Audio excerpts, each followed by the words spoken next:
Hadis nomor 1446.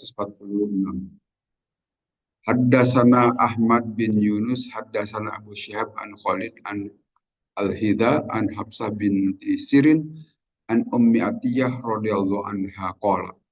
Berkata Ummu Atiyah, Bu'itha sudah diutus atau sudah diberikan ila Nusaibah kepada Nusaibah, seorang sahabat perempuan Al-Ansoriyah yang berasal dari sahabat Ansor, bisyatin dengan seekor domba. Arsalat maka memberikan itu Nusaibah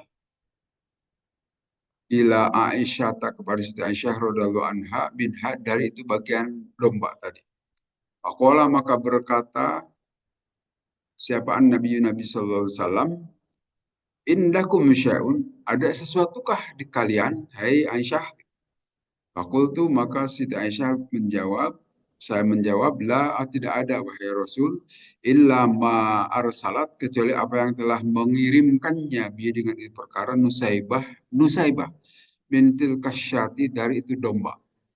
Faqala maka bersabda Nabi, hati kesinikan mana domba itu. Qad balagot telah sampai itu domba, ahillaha ke tempat itu domba. Jadi hadis ini menceritakan perihal seorang sahabat perempuan yang bernama Nusaibah. Beliau ini diberi seekor domba dan disembelih dan dimasak, barangkali begitu. Nah, hasil masakannya itu nanti sebagian dikirimkan kepada Siti Aisyah radhiyallahu anha. Nah, kemudian pada saat itu Nabi bertanya, wahai Aisyah, gitu, adakah makanan yang bisa dimakan hari ini? Oh tidak ada Rasul, kami tidak punya makanan kecuali apa yang telah dikirimkan oleh Nusaibah berupa domba tadi. Kata Rasulullah, mana domba itu? Kemarikan, sudah pas. Nah di sini sudah pas itu ke tempatnya. Artinya begini, kita tahu kan Rasulullah itu seorang Rasul yang tidak boleh menerima sodako. Zakat itu tidak boleh Rasul itu. Rasul itu tapi boleh menerima hadiah. Nah, di sini domba itu boleh dikatakan semacam hadiah dari Nusaibah. Nusaibah memasak domba, kemudian sebagian dari dombanya itu dikirimkan ke rumah Rasulullah. Nah, saat itu Rasulullah bertanya, adakah makanan Aisyah? Nah, sebagaimana kita ketahui, begitulah keadaan Rasulullah. Jadi dalam beberapa informasi, Rasulullah itu disebutkan tidak punya apa-apa, gitu kan? Seperti berita hadis-hadis ini. Adakah makanan yang bisa dimakan? Tidak, tidak ada Rasulullah kecuali daging domba yang baru dikirim oleh Nusaibah. Yang nggak apa-apa itu. Tapi nanti dalam hadis lain disebutkan Rasulullah itu kurban dengan sebanyak 100 ekor unta. Jadi di satu sisi kehidupan Rasul itu ya semacam kurang lah gitu. Tapi di sisi lain kalau beliau kurban sampai 100 ekor unta. Yang waktu itu disebutkan dalam hadis Rasulullah menyembelih kurang lebih 60-an itu ekor unta, selebihnya oleh Sayyidina Ali. Jadi seperti inilah Rasulullah. Pada saat membutuhkan untuk kurban, Allah berikan kelebihan. Tapi pada kehidupan sehari-harinya, ia serba kekurangan. Sehingga dengan demikian barangkali itu contoh kepada kita, baik-baiklah biasa sajalah. Hidup kita dalam keadaan bagaimanapun, tuh Rasulullah juga tidak berlebih-lebihan. Itu memberikan teladan bagi kita semua, tidak perlu takut dengan kekurangan. Yang penting tetap bisa makan. Makan apapun tidak masalah, yang penting tetap bisa hidup. Dan pada saatnya kita butuh, ada. Itu bisa diusahakan. Di sini disebut tadi adalah sebagai hadiah. Bi'ihdaih asyata. Menurut para ulama itu adalah hadiah. Jadi hadiah itu boleh beliau menerima. Tapi kalau zakat tidak boleh. Karena untuk menepis bahwa zakat itu bukan semacam upeti. Zaman dahulu kan sudah biasa rakyat itu memberikan upeti kepada raja. Kok sekarang semacam pajak mungkin. Memberikan upeti untuk siapa? Ya untuk raja. Padahal zakat itu bukan untuk mensejahterakan penguasa, tapi untuk dibagikan dari orang yang berlebihan kepada orang yang kekurangan. Jadi fungsinya Rasul itu hanya semacam distributor saja. tidak untuk beliau, apalagi untuk keluarganya juga tidak boleh. Jadi sifatnya adalah beliau hanya semacam melakukan pembagian saja dari orang yang kaya kepada orang yang kekurangan. Itu hadis yang pertama. Dan hadis berikutnya, Haddatsana Abdullah bin Yusuf akhbarana Malik an Amr bin Yahya al-Mazani an Abihi. Qala berkata Abi, sami itu Aba Sa'idin al-Khudri. Saya telah mendengar Abu Sa'id al-Khudri. Qala berkata Abu Sa'id, qala bersabda Rasulullah SAW, laisa fi maduna khamsin daudin sadaqatun. Tidak ada dalam kurang dari 5 wasak. Nanti ukuran yang biasa kita kan itu 5 wasak. So, lima ekor maksudnya. Dari 5 ekor sodakotun minal ibili dari onta. Jadi kalau kita punya onta, nisabnya itu adalah 5 ekor.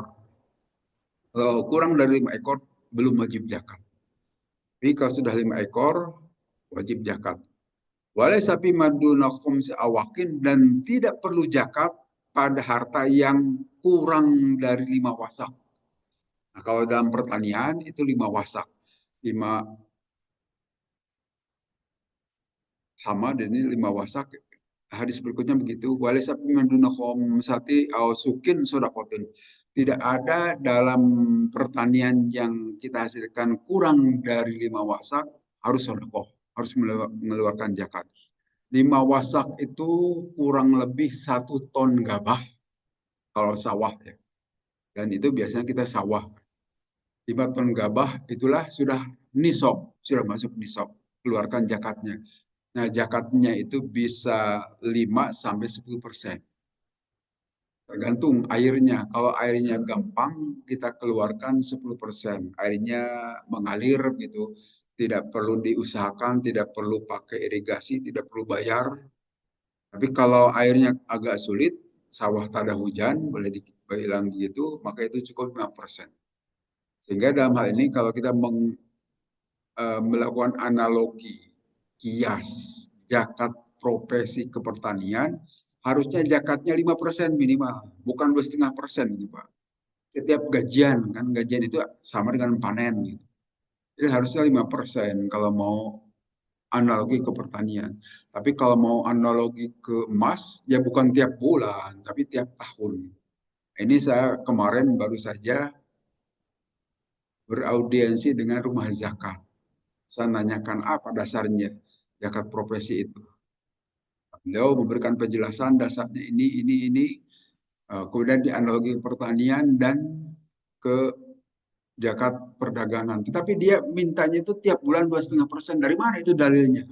Padahal ibadah itu tidak boleh sembarangan dalil.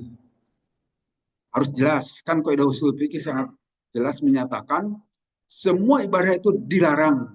Tidak boleh melakukan ibadah kecuali yang dicontohkan, kecuali yang diperintahkan oleh Allah dan Rasulnya. Nah, kalau ibadah tanpa dalil yang jelas tidak perlu kita lakukan. Kalau kita tidak mengerti dalilnya, nggak usah. Nah, demikian juga dalam hal zakat profesi. Dalilnya itu abu-abu tak jelas yang dilakukan saat ini. Jadi kalaupun mau analogi harus tegas. Kalau mau analogi ke pertanian, keluarkan setiap panen, keluarkan setiap gajian, dan besarannya minimal 5 sampai 10%. Tapi kalau mau ke emas, boleh. Tapi itu dilakukan setahun sekali dan besarannya memang 2,5% gitu. Nah, sekarang ini tiap bulan dikeluarkan dengan besaran 2,5%. Analogi kemana? Tak jelas itu, Pak. Saya tidak mau juga gitu kan. Selagi saya masih aktif sebagai karyawan, tidak mau mengeluarkan. Karena tidak jelas dalilnya. Nah, itu tidak bisa menjelaskan orang rumah zakat itu. Dari mana asal usulnya. Enggak, enggak usah diikuti.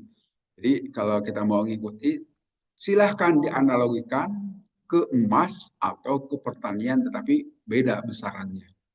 Kalau mau konsisten. Kalau tadi tiap bulan dikeluarkan 2,5% dari gaji, dengan catatan harus sampai nisab 1 ton minimal. 1 ton itu kalau sekarang 1 kuintal 500.000 berarti 5 juta minimal. Maka keluarkanlah 5 sampai 10%. Nah itu tidak jelas. Rumah zakat juga begitu. Tidak bisa menjelaskannya. Kemudian demikian juga zakat zakat perniagaan, perdagangan itu juga sama 2,5%. Dan itu per tahun. Tetapi yang jadi masalah, bolehkah kita mengeluarkan zakat sebelum waktunya? Nah, kalau menurut agama memang tidak ada dalilnya. Tapi ini pendapat Dr. Yusuf Kordowi. Beliau yang nulis buku zakat yang tebal itu. Nah, beliau mengatakan boleh. Jadi misalnya kita harus zakat nanti tahun depan, tetapi mau dikeluarkan dari sekarang boleh. Tinggal nanti diperhitungkan saja, dikurangi dengan yang sudah kita keluarkan saat ini. Nah, itu Pak Jakat juga menganalogikan dengan itu, bisa didahulukan. Tapi tadi saya besarannya itu yang tidak masuk akal gitu. Jadi kalau 2,5% itu kan per tahun bukan per bulan, harus dibagi 12. 2,5% itu barulah itu yang dikeluarkan mau dicicil.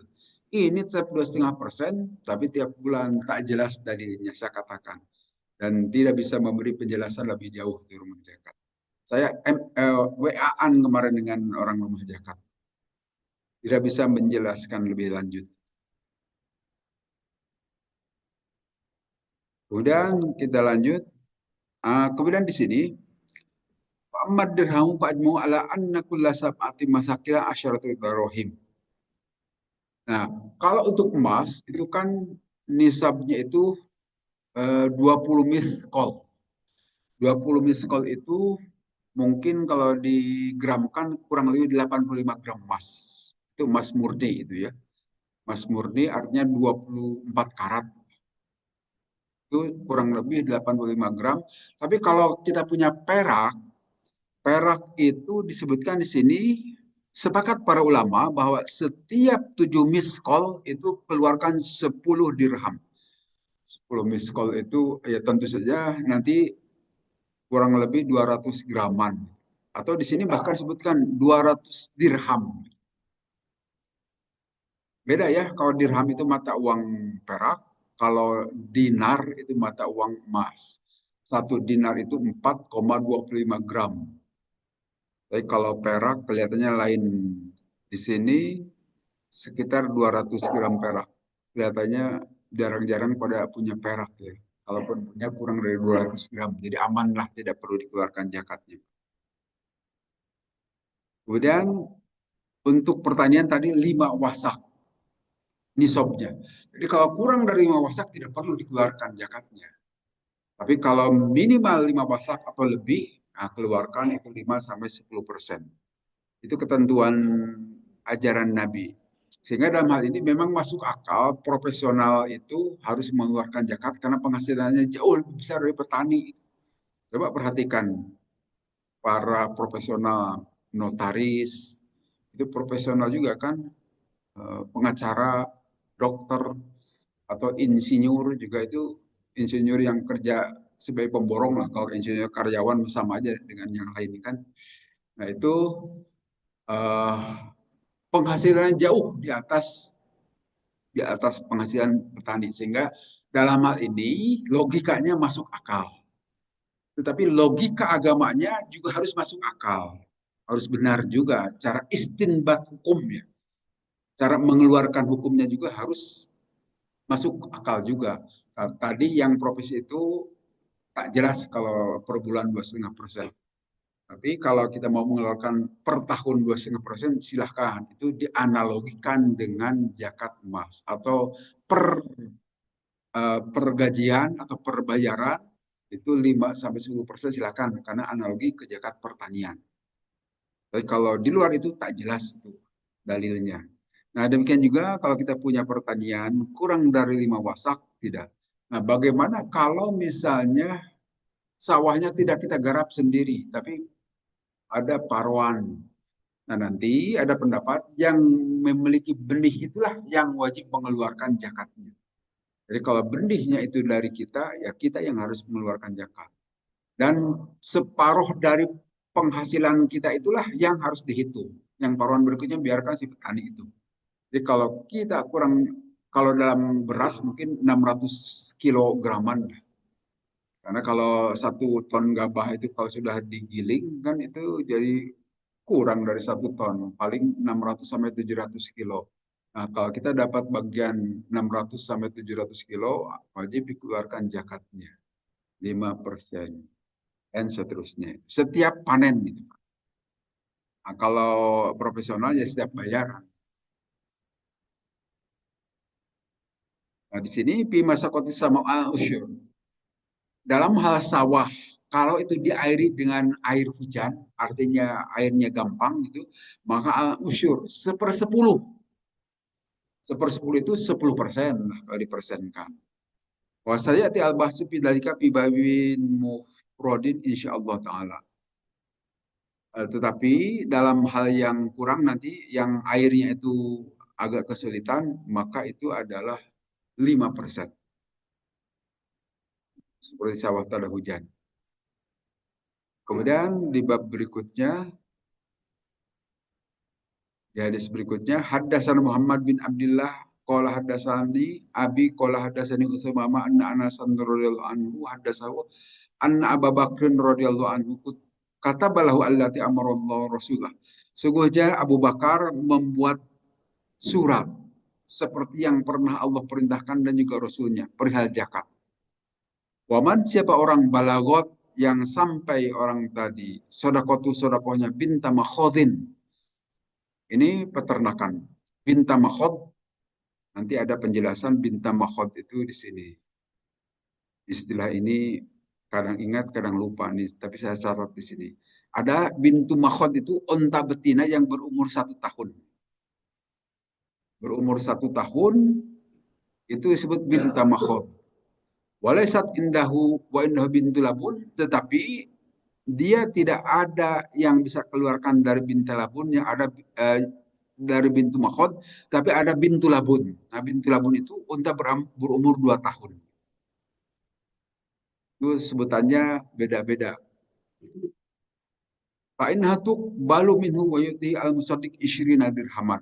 Maka itu bisa diterima zakatnya itu dengan bintu labun umur 2 tahun dan lebih itu kalau tidak ada bintu makhot. Jadi kalau kita punya onta 5 minimal, maka keluarkan tidak perlu onta dewasa zakatnya itu, tapi anak onta. Tapi kalau tidak ada anak ontanya, bisa diganti dengan nilai uang, kira-kira begitu. Berapa harga anak onta yang umur 1 tahun, itulah zakatnya dikeluarkan. Kalau ada yang tidak ada yang 1 tahun, boleh saja anak onta umur 2 tahun. Bintu labun istilahnya di sini. Nah, kalau dihargakan mungkin sekitar 20. Oh, ditambah 20 dirham. Bukan harganya 20 dirham. Jadi, eh, onta bin labun ditambah 20 dirham atau 2 domba. 2 domba. Fa'ilam yakun idhu bintu makhod ala wajiha wa bintu labun. Dan apabila dia tidak punya bintu makhod tadi yang onta umur 1 tahun bisa diganti dengan onta yang umur 2 tahun. Itu juga bisa diterima. Saya kira di kita tidak ada onta-ontaan, kan? Tidak ada yang punya onta. Jadi ini hanya berita saja, sehingga tidak perlu dilanjutkan. Paling sapi. Nah, kalau sapi nanti adalah 25 minimal. Kalau sapi, nisabnya itu 25. Kalau kita sudah punya 25 sapi, wajib dikeluarkan zakatnya. Demikian juga domba. Kalau domba itu 40. Kalau sudah kita punya jumlah domba 40, baru dikeluarkan. Tapi kalau jumlahnya 39, belum perlu zakat. Atau lebih sedikit lagi juga tidak perlu zakat. Demikian juga sapi. Disebutkan di sini hadasan Muawil hadasana Ismail an Ayyub an Atta bin Abi Rabi qala Ibnu Abbas berkata Ibnu Abbas asyhadu saya menyaksikan ala Rasulillah kepada Rasulullah SAW la sholat beliau itu salat qabla khutbah sebelum khutbah. Ro'a maka aku melihat annahu semuanya Rasulullah itu lam yusmi tidak memperdengarkan, mungkin agak jauh an-nisa dengan kaum wanita. Fa'atahunna maka mendatangi Rasulullah kepada kaum wanita wa ma'hu beserta Nabi itu Bilalun Bilal. Nasyiru sabihi yang menggelar bajunya. Mungkin kalau di kita menggelar sorban itu. Fawadu'ahunna maka Rasulullah memberikan pelajaran kepada kaum perempuan tadi. Wa amarohunna, dan Rasulullah memerintahkan kepada kaum perempuan tadi ayat sedakna untuk memberi sedekah di kaum perempuan. Faja'alat, maka jadilah almaratu seorang perempuan tulqoh yang mencabut itu kalung atau gelangnya. Wa asyara Ayyub, dan Ayub berkata ila udunhi, ke ini antingnya. Ternyata ke udunhi itu ke telinganya, berarti anting. Wa ila halki, dan ke lehernya, berarti kalung. Jadi di sini berita dari Rasulullah ini kelihatannya salat Idul Adha. Rasulullah sholat dahulu sebelum khutbah. Jadi itulah bedanya sholat Id dengan sholat Jum'ah. Kalau sholat Jum'ah khutbah dahulu baru sholat. Tapi kalau sholat Id itu sholat dahulu baru khutbah. Karena begitulah Rasulullah memberikan contoh. Sholat dahulu, sholat Idul Fitri ataupun Idul Adha didahulukan sholat. Tetapi kelihatannya waktu itu kan di lapangan, belum ada pengeras suara mungkin sekarang. Walaupun Rasulullah juga punya mukjizat sebetulnya. Mukjizat Rasul itu, beliau itu kalau berbicara di depan orang banyak, semua orang bisa melihat beliau. Kan. Sehingga beliau dikatakan tidak tinggi, tidak juga pendek. Karena setiap orang bisa melihat. Padahal bisa saja terhalang oleh orang lain di depan kan kalau kita. Demikian juga kaum perempuan yang jauh di belakang sebetulnya bisa melihat dan bisa mendengar. Karena Rasul itu ya tadi mukjizat, informasinya itu sampai kepada para perempuan yang ada di belakang. Tetapi Rasulullah sengaja mendatangi kaum perempuan dan memberikan pelajaran, menasihati kaum perempuan. Salah satu nasihatnya bersodakoh. Sodakohlah dari hartamu itu. Sehingga pada saat itu setelah dengan cara Bilal menggelar sorban. Ya, seperti sekarang ini juga ada contohnya dari Rasulullah yang suka gelar sorban itu, Pak. Boleh saja gitu. Rasulullah juga dulu begitu, Bilal sambil menggelar sorban, Rasulullah memberikan nasihat. Sehingga dari para ibu nanti mungkin uang belum belum musim saat itu. Beliau beliau para kaum perempuan itu mengeluarkan anting dan ini apa? Atau apa ini yang di leher itu? Kalung. Aduh, kok lupa ya. Kalungnya, kalung digelar langsung di, jadi berupa emas. Itu sedekah yang dikeluarkan oleh para sahabat perempuan Rasul. Jadi sekali lagi, sekarang kita suka gelar sorban ataupun melewatkan kotak sumbangan itu ada contohnya dari Rasulullah. Jadi tidak perlu anti. Ada itu contohnya. Kemudian di bab berikutnya, babun la yujma'u baina mutafarriqin wa la yufarriqu baina mujamin. Hadis ini menceritakan begini, hadasana Muhammad bin Abdillah Ansori dan seterusnya dari Sayyidina Anas. Hadasahu menceritakan Sayyidina Anas, an Abu Bakar, sungguhnya Abu Bakar radhiyallahu anhu kata balati paradu Rasulullah. Ya seperti tadi hadis di atas, Sayyidina Abu Bakar menulis surat seperti apa yang telah disampaikan oleh Rasulullah. Wala yujma'u baina mutafarriqin, jangan dikumpulkan antara yang sedang terpisah-pisah, wala yuparroku baina mujtamin, dan tidak boleh dipisahkan yang sudah ngumpul gitu. Khosyatas sodakoh, karena takut sodakoh. Gak susah ini memahami hadis ini. Apa maksudnya? Jadi mungkin maksudnya salah satunya begini. Seperti nisabnya sapi katakanlah 25 ekor kan. Tetapi kita punya jumlah ekor sapi itu di tempat yang berbeda-beda. Yang 10 ekor ada di tempat A, yang 15 atau 20 ekor ada di tempat B. Nah, kata Rasulullah, nisabnya itu ada 25. Nah, kalau itu supaya minimal 25, maka digabungkan saja sapi yang 10 dengan 20 itu jadi 30 sehingga sampai nisab. Tidak perlu gitu. Biarkan saja di tempat yang terpisah-pisah. Sehingga dua-duanya belum perlu mengeluarkan zakat. Atau kalau kita misalnya bisa di satu tempat punya sapi sampai 50 ekor, kan itu sudah di atas nisab ya. Nah, atau katakan 40 ekor. Nah, supaya tidak perlu zakat, maka dipisahkan sapi itu yang 40 ekor, 20 di tempat A, 20 di tempat B, sehingga tidak mencapai batas nisab. Nah, itu yang tidak boleh. Tidak boleh begitu. Tidak boleh dipisahkan ataupun digabungkan. Biarkan saja kalau sudah nisab ya wajib keluarkan zakatnya. Ini untuk ngakali, tidak boleh ngakal-ngakal. Ngakali supaya tidak perlu mengeluarkan zakat, dipisah-pisah aja itu sapinya. Atau sengaja digabungkan supaya bisa mengeluarkan zakat yang 20 dengan 10 tadi digabung supaya minimal jadi 30. Itu jadi nisab, tidak perlu digabungkan. Ini maksudnya. Contohnya, jangan digabungkan apa yang terpisah-pisah dan jangan dipisahkan apa yang sudah gabung.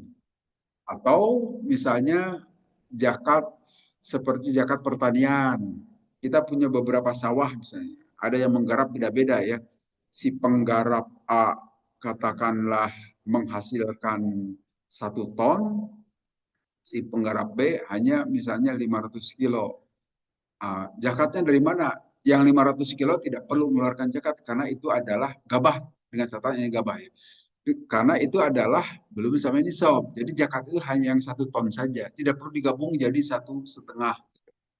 Atau kalau digarap oleh 1 orang menghasilkan 2 ton, dipisah-pisah ke 3 tempat, sehingga kalau dipisah-pisah kan tidak sampai ini sob juga, sehingga tidak mengeluarkan zakat. Nah, ngakal-ngakal gitu tidak boleh. Lihat apa adanya. Itulah ajaran Islam, jujur apa adanya. Itu yang tidak gampang, Mbak ya. Terutama dalam perkataan kita, kadang-kadang kita ingin mengatakan sesuatu yang beda dengan kenyataannya. Itu perilaku orang-orang kita.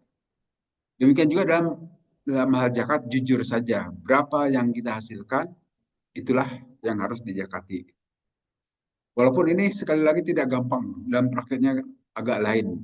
Tapi demikianlah anjuran Rasulullah.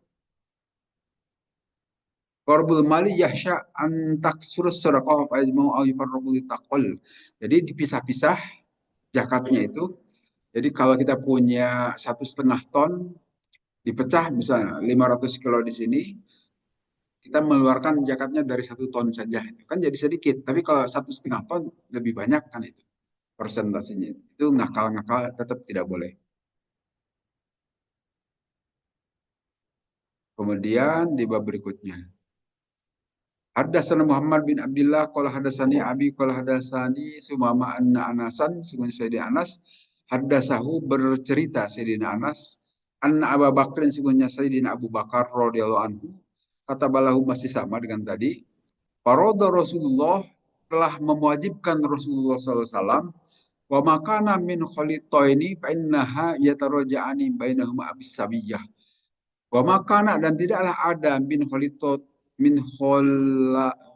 ini dari 2 orang yang berpisah itu nahuma maka sungguhnya keduanya itu ya tarojaani dikembalikan dua-duanya bainahuma bisawiyah. Jadi maksudnya begini, ini agak susah juga memahami hadis ini. Tapi setelah dari penjelasannya misalnya begini, kita punya penggarap apakah sapi atau domba sama saja. Eh, Penggarapnya memang 2 orang, gitu kan? Yang masing-masing 1 orang 25, 1 orang 20 domba misalnya. Kan jumlahnya sudah 45, tapi milik seseorang, milik kita misalnya, milik kita, tapi digarap oleh 2 orang. Nah, apakah itu sudah sampai nisab? Kalau dilihat dari tempat yang berbeda, itu belum sampai nisab. Tetapi kalau dilihat dari sisi pemiliknya, sudah sampai nisab. Nah, di sini maka bisa saja atas nama pemilik dia mengeluarkan karena dia memiliki 45 ekor domba, mengeluarkan zakatnya tapi dari 2 tempat. Itu bisa saja karena dilihat dari pemiliknya. Tapi kalau pemiliknya itu adalah eh, berbeda, ya tentu dia bisa. Ini sebagai pemilik hanya 25 ekor, ini 20 ekor, itu tidak bisa. Itu belum sampai 40. Karena yang satu 25, yang satu 40. Itu tidak boleh dicampurkan. Tapi kalau dibeli oleh seseorang semuanya, itu jadi masuk sudah sampai ke batas nisab gitu. Itu harus dikeluarkan. Tapi misalnya begini, dalam hal dalam hal kepemilikan itu kan ada juga semacam bisa saja domba itu kalau beranak, anaknya dua, satu milik pemilik, satu milik petaninya. Nah, bisa saja jumlahnya itu, jumlah keseluruhan milik petani dan si pemilik itu sudah di atas 40. Nah, bagaimana zakatnya? Apakah zakatnya itu ditanggung oleh si pemilik atau juga petani? Nah, dalam hal ini bisa saya ditanggung berdua. Ditanggung berdua. Dengan catatan pembagiannya juga harus sama, bisawiyah, harus sama dalam hal ini. Artinya kalau diidentikan pemilik ini memiliki 25, kemudian si petani 20, katakanlah 45 seluruhnya, maka zakatnya itu cukup satu domba. Nah, satu domba ini dibagi dua harga. Dibagi setengah-setengah maksudnya. Setengah dibayar oleh si pemilik, setengah dibayar oleh si petani. Kalau itu mau dihargakan dalam bentuk uang. Tapi kalau kalau dalam bentuk domba, ya dombanya milik bersama juga. Silahkan itu dijadikan zakat. Nah, di sini penjelasannya wala yajibu ala ahadin minhum bima yamlaku ila mislallati karena yajibu alaihi walau lam yakun khol. Jadi tidak wajib bagi salah seorang dari keduanya dari apa yang mereka miliki kecuali seumpama apa yang wajib kepada mereka kalaupun itu tidak dicampurkan. Artinya ya tadi harus kesepakatan bersama lah gitu. Dalam hal ini itu mungkin bagian dari syarikat syarikah. Jadi dua-duanya menanggung zakat atau dalam bentuk perusahaan misalnya. Dan perusahaan kan dilihat dari saham-saham. Nah, kalau perusahaan itu katakanlah keuntungannya sudah sampai nisab dari perniagaannya itu. Nah, itu kan keuntungan itu milik bersama. Nah, tentu saja berapa zakat yang harus dikeluarkan tetap 2,5%. Tapi persentase kepemilikannya itu bisa dibagikan atau bisa diambil sesuai dengan jumlah saham yang dimiliki. Kalau satu orang sahamnya 20%, yang seorang 50%, yang seorang lagi 30%, yang lagi 20% berdasarkan jumlah saham-saham itulah zakat 2,5% jika sudah sampai nisab dikeluarkan kepemilikan dari masing-masing pemilik saham. Bisawiyah harus sama. Dalam arti sama di sini ya tergantung sahamnya tadi. Harus adil maksudnya. Sesuai dengan porsinya. Kalau mau zakat perusahaan atau zakat kepemilikan dari domba yang dimiliki bersama. Bisa juga kan domba juga dimiliki bersama. Tidak oleh tidak oleh petani tetapi pemiliknya itu berupa perusahaan seperti di Sumedang yang saya pernah ketipu juga tuh dari Sumedang tempatnya Ustadz Ahmad tuh ya. Pernah tipu saya domba. Kita nitipkan berapa ekor tuh dengan maksud nanti dikeluarkan pada saat mau Idul Adha untuk dikurbankan. Tapi semuanya hilang. Domba domba itu udah lama tahun 2001 udah lama memang. Hampir 20 tahun lebih ya. Kena tipu juga gitu.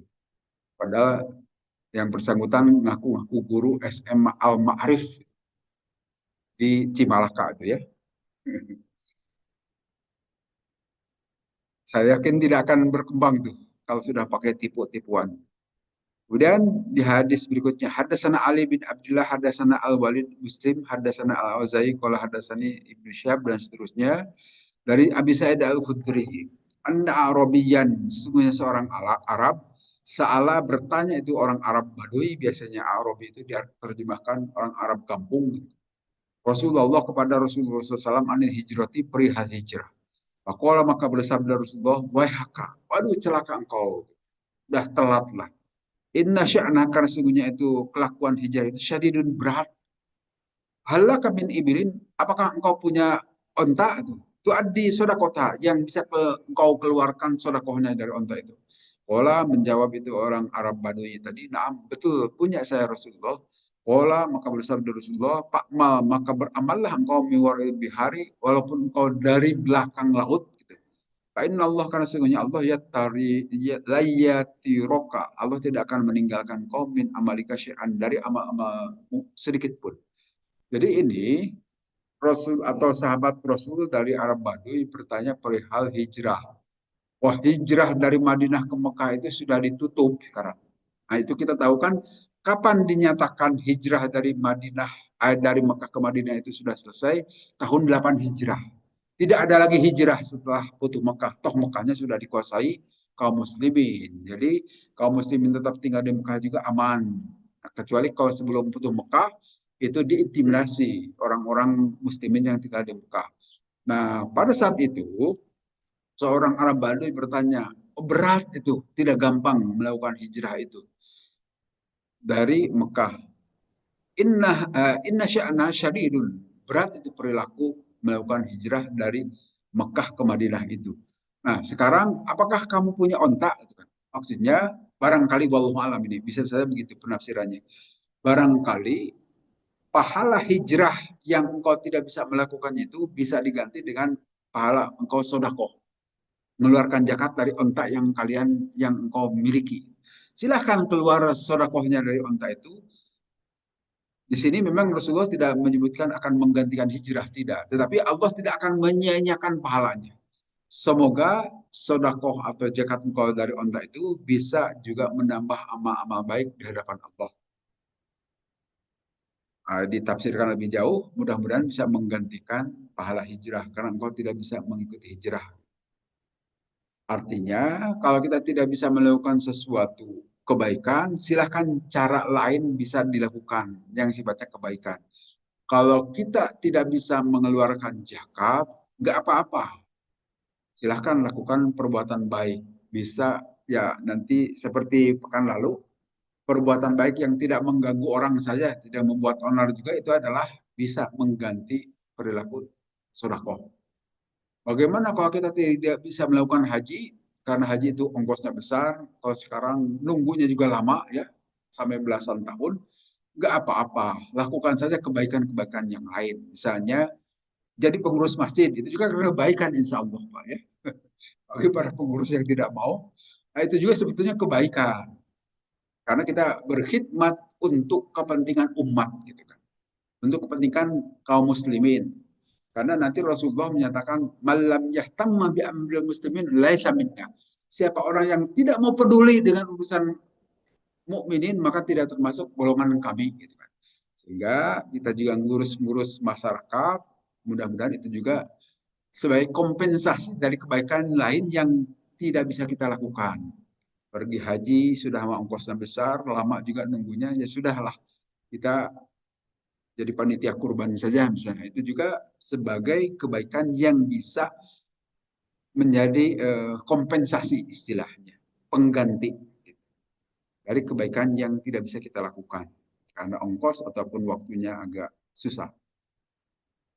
Fa'inna fil hadisi isyaratun ini stuck ila an istiqrarahu biwadhi idza adda zakat ibili fa yakum lahu maqama sawabi hijrati. Nah, di hadis di bawah maka dijelaskan seperti tadi.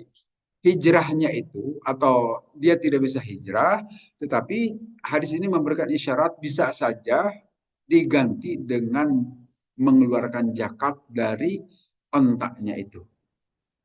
Itu penjelasan dari Ibnu Hajar Al-Asqalani, pensyarah hadis ini. Sehingga mudah-mudahan pahala hijrah itu besar, tapi kalau tidak dapat pahala hijrah dengan zakat saja. Sehingga seperti apa yang tadi saya katakan bisa dikompensasi. Kalau kita tidak bisa melakukan kebaikan yang di situ butuh ongkos mahal, demikian juga butuh waktu yang tertentu, maka bisa melakukan kegiatan-kegiatan lain kebaikannya. Atau kalau kita melakukan keburukan, itu juga bisa di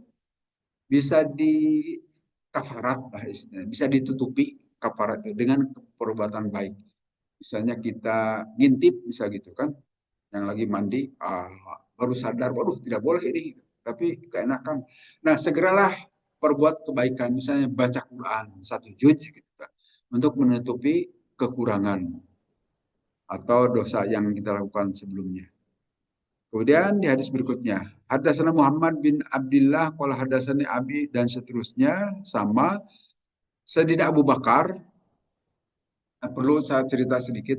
Sayyidina Abu Bakar itu kan pada saat Rasulullah meninggal wafat beliau itu, maka sebagian kaum muslimin di tempat-tempat yang jauh dari Madinah enggan bayar zakat lagi, enggan melakukan eh, kesetiaan yang selama ini sudah dilakukan kepada Rasulullah.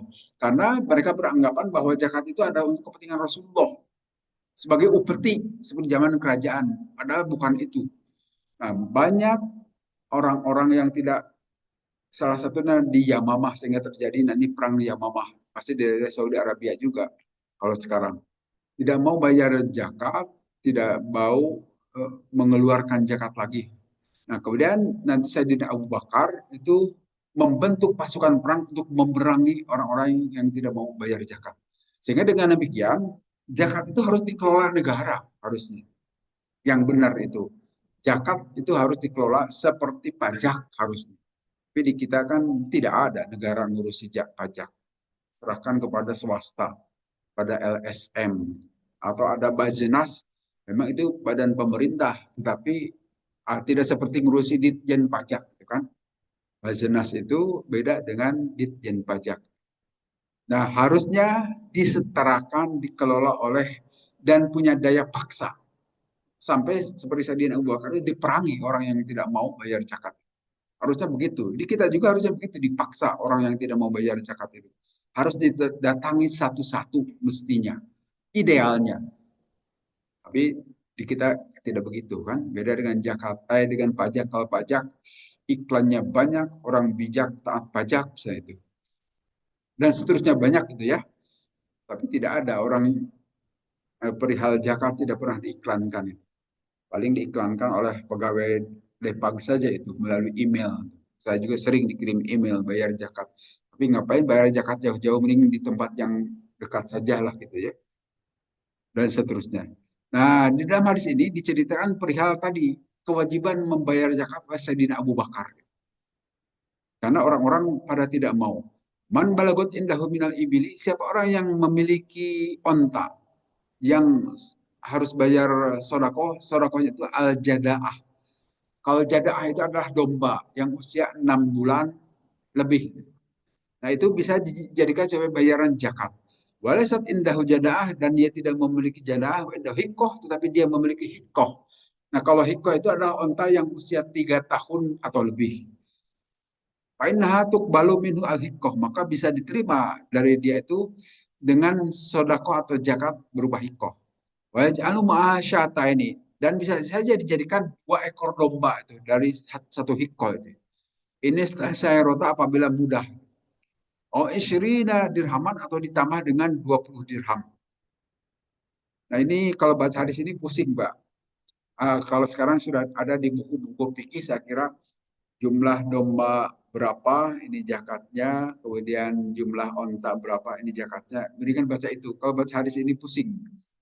Karena ya kita cari susunan yang sudah disusun oleh para ahli fikih saja. Kalau kita mau sodakoh binatang, tapi di sini saya kira tidak ada para peternak ya, nggak ada peternak Pak ya. Sehingga mungkin ya ini hanya pengetahuan sekilas saja. Kelihatannya di sini semuanya beternak tabungan. Nah, kalau tabungan wajib dijakati, Pak. Itu diidentikan dengan zakat emas atau dianalogikan dengan zakat emas. Tapi kalau peternak kelihatannya kita lewat saja ini ya, karena tidak ada kepentingan kita, tidak ada peternak di sini. Kemudian sama diteruskan ini juga perihal zakat binatang domba nih. Zakatul gonam, zakat domba. Hadatsana Muhammad bin Abdullah al-Musanna al-Ansori dan seterusnya. Anna Anasan di Anas hadasahu, sama seperti tadi. Uh, Sayyidina Abu Bakar menulis surat. Ini sampai Bahrain. Bahrain sekarang kan satu negara. Zaman Sayyidina Abu Bakar juga sudah ada Bahrain itu. Bismillahirrahmanirrahim, dengan suratnya itu hadhi faridatu surakoti allati faradu Rasulullah. Ini adalah surat yang ditulis untuk mewajibkan zakat yang telah diwajibkan oleh Rasulullah pada kaum muslimin. Dan seterusnya, Sayyidina Abu Bakar memberikan penjelasan kepada penguasa Bahrain saat itu. Di arba'in syirina minal ibili, pada onta yang ada 24 atau kurang minal gunami mintul khomsin syatun. Setiap 5 ekor onta itu satu, zakatnya 1 ekor domba. Faida balagot, tapi apabila sampai 25 sampai 35 papihah bintu makhod, maka zakatnya bintu makhod. Seperti tadi onta yang berumur bintu makhod itu 2 tahun ya. Unsa yang berjenis kelamin perempuan. Faida balagot setan, tapi apabila tambah sampai 36 ila komsin sampai 50 arba'in sampai 45 papihah bintu labun dan seterusnya. Kelihatannya pusing juga kalau dibaca ini, Pak. Saya kira sekali lagi kalau kita mau zakat itu sudah ada tabelnya sekarang. Itu lebih mudah bacanya. Dan itu juga didasarkan pada hadis Nabi. Pada hadis-hadis ini tidak ngarang tabel-tabel itu. Didasarkan pada penjelasan yang disampaikan oleh Sayyidina Abu Bakar berdasarkan perintah Rasulullah Sallallahu Alaihi Wasallam. Kita percepat saja. Hadis itu saya lewat saja lah, karena kelihatan tidak ada peternak di sini. Hadis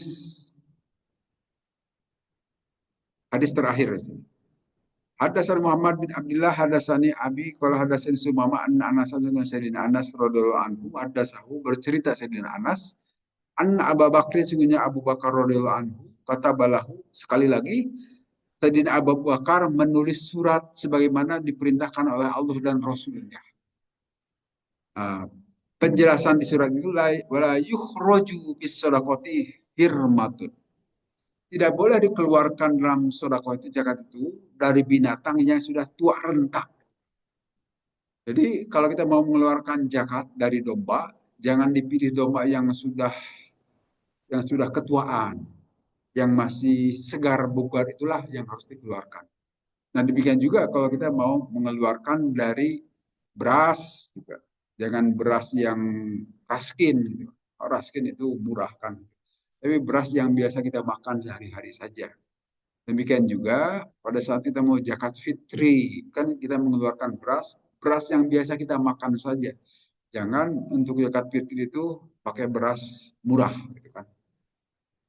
Samakan saja dengan apa yang biasa kita makan. Nah, demikian juga kalau kita mengeluarkan zakat atau sedekah binatang ternak, jangan dipilih yang hirmatun, yang sudah tua renta, yang sudah apalagi cingkut gitu, aduh.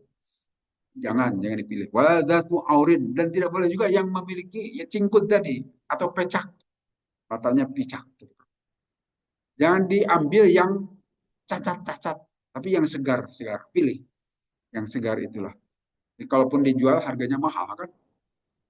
Jadi kalau yang domba yang sudah tua atau yang sudah kakinya pincang gitu, harganya lebih murah. Wala tayasun dan juga jangan yang dijadikan bibit,